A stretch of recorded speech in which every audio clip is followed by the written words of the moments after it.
আমি সেই মেয়ে।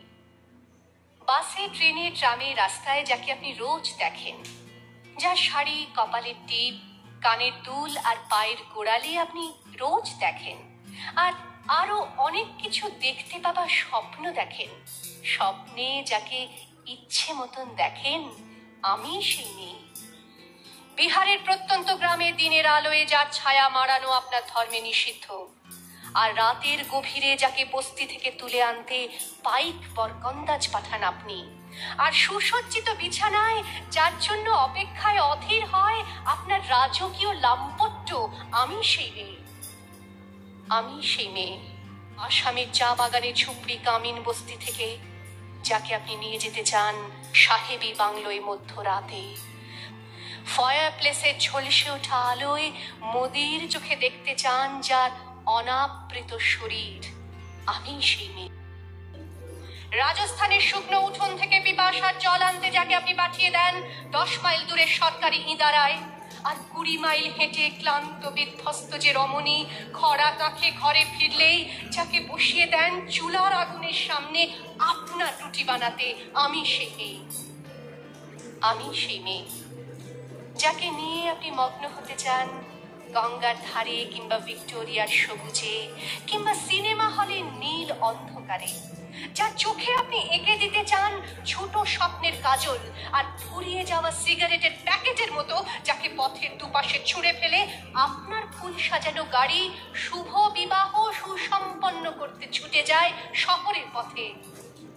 কোণে দেখা আলোর গোধূলিতে একা দাঁড়িয়ে থাকা, আমি সেই মেয়ে।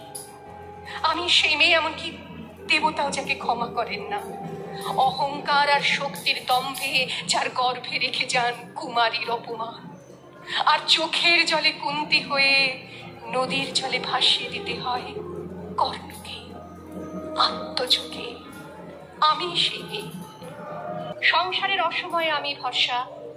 আমার ছাত্র পড়ানো টাকায় মায়ের ওষুধ কেনা হয়, আমার বাড়তি রোজগারে ভাইয়ের বই কেনা হয়, আমার সমস্ত শরীর প্রবল বৃষ্টিতে ভিজতে থাকে, কালো আকাশ মাথায় নিয়ে আমি ছাতা হয়ে থাকি, ছাতার নিচে সুখে বাঁচে সংসার। আপনি আপনি আপনি আপনারা আপনারা আমার জন্য অনেক করেছেন। সাহিত্যে, কাব্যে, শাস্ত্রে, লোকাচারে আমাকে মা বলে পুজো করেছেন, প্রকৃতি বলে আদিক্ষেতা করেছেন। আবার শহরগঞ্জের কানাগলিতে ঠোঁটে রং মাখিয়ে কুপি হাতে দাঁড় করিয়েও দিয়েছেন। হ্যাঁ, আমি সেই মেয়ে। একদিন হয়তো অন্য কোনো একদিন আমার সমস্ত মিথ্যে পোশাক ছুঁড়ে ফেলে দিয়ে আমি হয়ে উঠবো সেই অসামান্য। খোলা চুল, মেঘের মতো থাকবে আমার খোলা পিঠ, দু চোখে জ্বলবে ভীষণ আগুন, কপাল ঠিকরে বেরোবে ভয়ঙ্কর তেজরশ্মি, হাতে ঝলসে উঠবে সেই খড়গ, দু পায়ের নুপুরে বেজে উঠবে রণদুন্দুভি, নৃশংস অট্টহাসিতে ভরে উঠবে আকাশ। দেবতারাও আতঙ্কে স্তব্ধ হয়ে বলতে থাকবে,